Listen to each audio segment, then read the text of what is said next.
네, 텔레그램 N번방의 개설자로 알려져 있죠. 각각 대화명입니다. 각각에 대해서 구속영장이 발부가 됐습니다. 이제 N번방 사건의 주범들이 대략 이제 좀 정리가 된 것 같고 이제 이용자들에 대한 수사로 넘어가지 않을까 이렇게 예측이 되고 있습니다. 신상공개, 각각에 대한 신상공개도 결정을 해야 될 부분이죠. 관련된 얘기를 경기대 범죄심리학과 이수정 교수님 연결해 보겠습니다. 안녕하세요. 네, 안녕하십니까. 예. 아까 저희들이 브리핑하면서 이 각각 얘기는 아닌데 정준영 씨, 최종훈 씨 항소심 판결이 어제 있었잖아요. 네. 근데 대폭 감형이 됐어요. 특히 이제 김종훈 씨 같은 경우는요. 이게 어떻게 봐야 될까요? 이거는 성인지성의 문제라고 볼까요? 아니면은 뭐 그럴 만한 사정이 있었다고 봐야 될까요? 최정훈 씨군요. 최정훈 씨 죄송합니다. 네. 어떻게 보세요, 이거는?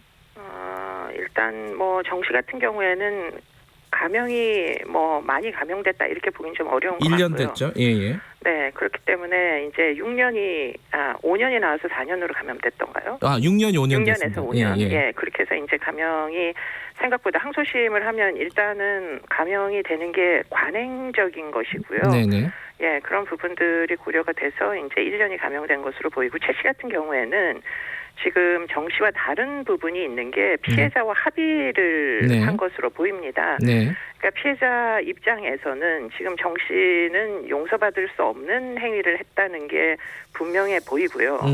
최 씨 같은 경우에는 지금 이제 뭐 상당 부분 이게 합의가 가능한 심정 정도의 이제 피해를 네. 입었다고도 볼 수 있다 이렇게 법원은 판단을 한 것 같습니다. 그렇기 때문에 아마도 감경된 정도가 더 큰 것으로 2년 반으로 감경이 된 것으로 보입니다. 네. 이 부분이 좀 항상 좀 관행처럼 아까 말씀하신 것처럼 이렇게 합의하면은 대폭 깎아주고 거의 최저형량으로 내려주고 이런 것들은 좀 판결 자체에 문제가 있느냐 이런 문제 제기도 있더라고요. 뭐 그럴 수는 있으나 네. 저희가 이제 제3자잖아요. 네. 그러다 보니까 그 사건 당시에 이제 집단 성폭행에 해당하는 그런 행위들이었다고 이제 아마 혐의는 되어 있는 걸로 추정이 네. 되고요. 그런데 뭐 집단 성폭행이라고 해서 그 가해자들이 모두 똑같은 일을 하는 것은 아닙니다.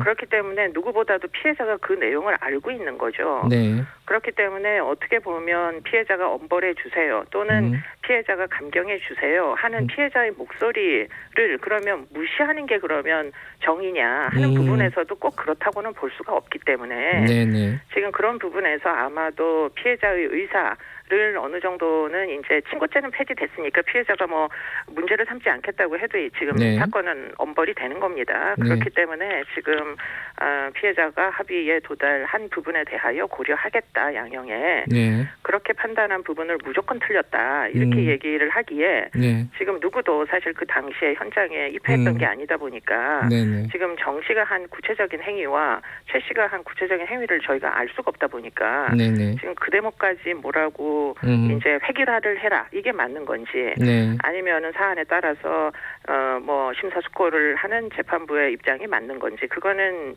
정확히는 잘 알 수가 없다 이게 답입니다. 네, 예, 알겠습니다. 지금 아까 처음에 말씀드린 각각에 대한 얘기를 좀 넘어가 보면요. 네. 지금 사실 각각은 그 경찰 수사 시작한 뒤에도 자기가 뭐 텔레그램 방에 나타나서 난 안 잡힌다 막 이렇게 호언장담했던 사람 아닙니까? 네네. 근데 어떻게 잡게 됐죠, 이 사람을? 그러니까 이제 경찰이 그동안 뭐 그 진도가 왜 빠르지 않느냐 하는 네. 부분에서 사회적인 비판이 있었는데요. 네. 열심히 수사를 했던 것이 이번에 입증이 사실됐죠. 이 각각이라는 자는 네. 사실은 이제 그 굉장히 우회를 하는 방식으로 네. 이제 아이디 추적을 못하게 그렇게 연락을 취했던 걸로 보이고요. 네. 그렇기 때문에 이제 IP 한두 개로 추적할 수 있는 자가 아니었던 것으로 보입니다. 네. 더군다나 이 사람이 지금 그 가상화폐를 거래를 했으면 그 거래 계좌를 추적하면은 어느 정도는 특정이 생각보다 어렵지 않은데 조주빈처럼. 네. 근데 이분은 상품권으로 거래를 했기 때문에 예. 더군다나 이제 가해자들로부터 뭐 고액의 이제 현금을 입금을 받은 게 아니라 가지고 그러다 보니까 사실은 그런 상황이면 추적이 굉장히 어렵고 또 가까시라는 자가 뭐 상당히 이 개인정보 에 대한 이해도가 높은 사람 같아서 이 모두 이제 본인의 정체가 드러날 것들을 다 거짓말을 했다는 거잖아요. 네. 그렇기 때문에 일부 텔레그램에서 본인의 이제 엠번방에서 활동을 하다가 그러다가 갑자기 시험을 봐야 된다 대입을 그러면서 갑자기 사라지기도 하고 이랬기 때문에 네. 정체를 잡기가 굉장히 어려웠던 것 같습니다. 그런데 이번에 이제 수사기관에서 결국 처음에는 막 계속 몇 시간째 부인을 하고 이러던 와중에 경찰이 들이민 거는 5천 쪽이 넘는 수사 기록이라거든요. 네. 그 안에 아마도 우회했던 모든 이제 IP 주소 같은 것들이 다 확보가 돼 있고 우회했다는 건 거의 해외에 이제 서버들을 통해서 돌아다녔다는 얘기고요. 네. 사이버 공간상에서. 그리고는 이제 그 안에 공범들과 또는 피해자들 그 유저들과 나눈 대화 기록 같은 게 전부 다 있었던 걸로 보입니다. 네. 그러다 보니까 지금 도저히 부인할 수가 없어서 자백을 하기에 이른 거 아닌가 싶습니다. 그러니까 그 경찰이 수사 기록을 내미니까 계속 부인을 하던 가까시 자기가 가까시다 이렇게 인정을 했는데 네. 거기에 추가해서 자기가 저지른 성폭행 지시한 거 있잖아요. 네네. 그걸까지 시인한 걸 보면은 이게 심리적으로 좀 무너진 게 아닌가 이런 느낌도 들고요. 전문가가 보시기엔 어떻습니까? 그럴 가능성이 굉장히 높고요. 예. 그런데 이제 이 사람이 본인이 엠번방을 운영을 하다가 처음에는 거의 창의적인 수법으로 조주빈은 이제 이 가까시 만든 수법을 활용한 거거든요. 네. 그런데 이제 이렇게 운영을 하다가 이제 중간에 엠번방을 양도합니다. 킬리라는 자에게. 네. 그 양도할 때 잠깐 본인의 심정을 언급한 이제 문자 내용 같은 게 있는데 네. 좀 피해자한테 미안했다 이런 얘기를 하는 대목이 있어요. 그렇기 때문에 아마도 그런 이제 부분들이 애당초에 있었기 때문에 성폭행 혐의까지 이제 시인을 한 거 아니냐. 물론 직접 한 거는 아닙니다만 성착취를 시인한 거 아니냐 이렇게 이제 보입니다. 근데 이 조주빈과 가까스는 조금 그 범행 동기가 다른 것 같아요. 조주빈은 돈이라고 얘기를 했잖아요. 네네. 근데 가까스는 이게 일탈 스트레스해서 게임 같이 했다 경찰 관계자는 이렇게 얘기하고요. 네네. 좀 부류가 좀 다른 것 같아요. 어떻게 보세요? 네, 그랬던 것 같습니다. 처음에 이제 가까시 이 사람은 해킹이나 바이러스 프로그램을 깔거나 이런 데 굉장히 전문성이 있는 걸로 보이고요. 네. 그래서 결국에는 이제 일탈계라는 게 있었는데 이게 이제 사실은 여자들끼리 좀 개인 사적인 사진이나 영상 같은 걸 공유하는 이런 트위터의 계정이었던 걸로 보이고요.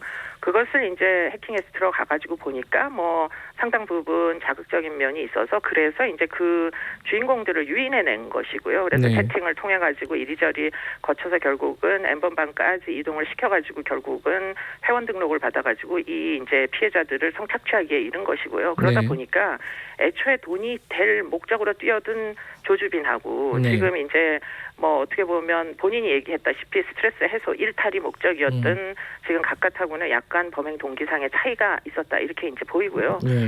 중간에 중단한 이유 이런 것들도 아마도 가까스의 경우에는 상당히 성일탈적 욕구 때문에 시작은 했으나 중간에 피해자들의 고통 같은 것들이 이제 눈에 들어와서 중단을 한 부분이 있는 거 아니냐 이렇게도 생각할 수 있겠습니다만 어쨌든 조주빈이나 가까시나 사실 그 피해 여성들을 인간으로 대접하지 않았던 건 똑같은 것 같고요.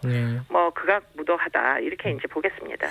근데 이제 스트레스 해소 때문에 다른 사람을 한 인간을 그렇게 놀이개로 삼는 거는 이게 어떤 심리인가요? 이게 참 이해가 되진 않아요. 일반인들 다 이해가 안 될 거예요, 이 부분은. 근데 이제 지금 일반인이라고 얘기하셨을 때는 기성세대를 얘기하시는 것 같고요. 지금 이제 이 어린 세대들 10대, 20대가 많지 않습니까? 이 어린 세대들은 태어날 때부터 이제 스마트폰을 쥐고 사는 세대입니다. 그렇기 때문에 이 스마트폰 속에 있는 대화의 대상을 본인의 이제 어떤 인간관계라고 생각을 하는 거고요. 그러다 보니까 인간관계라고 생각하는 대상의 희노애락을 알 길이 없죠. 면 대 면 만나는 게 아니니까.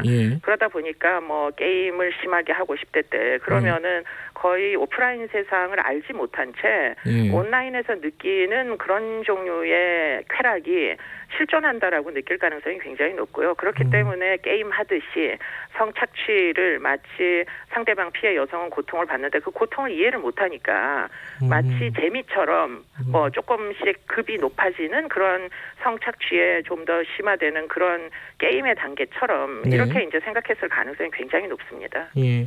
지금 그 수사가 주범들은 거의 다 그 신상 공개가 이루어졌어요. 예를 들어 조주빈이나 뭐 붓다, 뭐 이기야 뭐 이런 사람들은 신상 공개가 이루어졌는데 각각 또 그러면 비슷한 수위로 보면은 신상 공개가 이루어질 가능성이 높겠죠? 네, 뭐 오늘 회의를 한다고 하니까 경북청에서 아마 결정이 될 것 같은데 뭐 형평성상 신상 공개가 될 개연성이 높다고 보입니다. 예.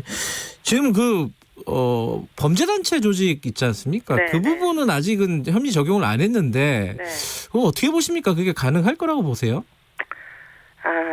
고민하고 있는 걸로 보입니다. 검찰에서. 이게 범죄를 저지르자 하고 단체 조직을 해야 이게 범죄 단체 조직인 거죠. 기존에 이제 어떤 오프라인 세상만 살았던 사람들 입장에서는 이제 조직폭력배를 생각하면 사실 조직폭력배가 범죄를 저지르기 전에 미리 조직폭력 단체를 구성하잖아요. 그런데 지금 온라인은 사실은 거의 실시간으로 이게 단체가 조직됐다가 해체됐다가 이런 것이기 때문에 그러면 지금 오프라인에서 적용되는 이 법적인 개념을 온라인의 사실은 단체잖아요. 이게 집단 성폭행입니다. 근데 여기다 적용할 수가 있을 건가 하는 것은 거의 최초 판례가 될 개연성이 굉장히 높습니다. 그렇기 때문에 검찰에서도 신중을 기하고 있는 것으로 보입니다. 예, 지금 신중하게 검토하고 있는 단계다. 이렇게 볼 수 있고요. 근데 아직도 공범 중에 안 잡힌 사람들이 있습니다. 뭐 대화명으로 보면은 뭐 코테, 반지, 뭐 사마귀 이런 사람들 수사는 계속 돼야겠죠? 네, 뭐 공범들에 대한 수사는 계속 될 걸로 보이고요. 지금 주범만 세 사람, 예컨대 N번방, 그다음에 박사방, 고단방의 주범만 지금 분명하게 이제 확보를 한 거고 공범들이 꽤 뭐 여러 방이었으니까 있었던 걸로 보이고요. 그 수사도 마저 마칠 것으로 보입니다만 문제는 이 유료 회원입니다. 이 유료 회원이 한 10,000명이 넘는데 이 사람들은 지금 각종 플랫폼을 옮겨다니면서 꽤 오래된 성도착적인 욕망 충족을 해온 사람들이거든요. 그런데 이 사람들은 사실 이제 봤다라는 것으로 처벌할 수 있느냐 하는 부분에서 지금 이 뭐 새 법으로는 적용이 가능하겠지만 6개월 후에 그런데 이게 지금 현행법으로 이게 처벌이 될 것이냐 뭐 경찰의 수사조차 처벌이 안 되면 수사는 안 한다라고 보시면 되는데요. 심지어는 개인정보를 확보했더라도 범죄가 구성이 안 되면은 사실은 이게 입건이 안 됩니다. 그렇기 때문에 이 사람들을 처벌할 수 없다면 그렇다면 이 방과 같은 어떤 뭐 상품은 이 니즈가 있는 동안은 계속될 거다 이렇게 볼 수밖에 없어서 어쩌면 좋으냐 이게 이제 딜레마라고 보입니다. 지금 이제 그 회원들에 대한 수사는 법리적인 검토가 좀 필요한 부분이다. 범죄단체 조직도 마찬가지고요. 그것들은 좀 수사 상황을 지켜봐야겠습니다. 오늘 여기까지 듣겠습니다. 고맙습니다.